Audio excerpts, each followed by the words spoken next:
And you mentioned that anger is a normal human emotion. How do we recognize when anger crosses the line, where it stops being normal and becomes a problem in our lives?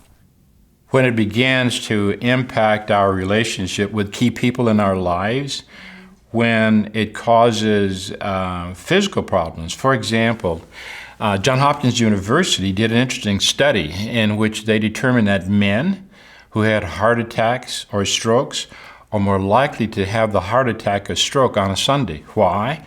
Because the anticipation of going to work in a job that was not one that they may like, and their response to it.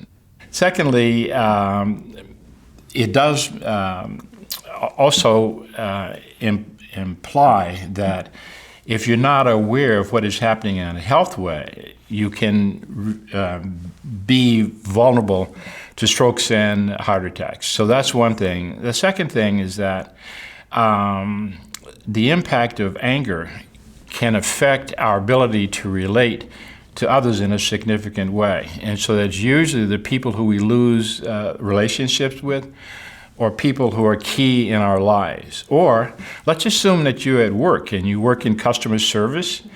It's a job that is already very, very demanding, and burnout is very common.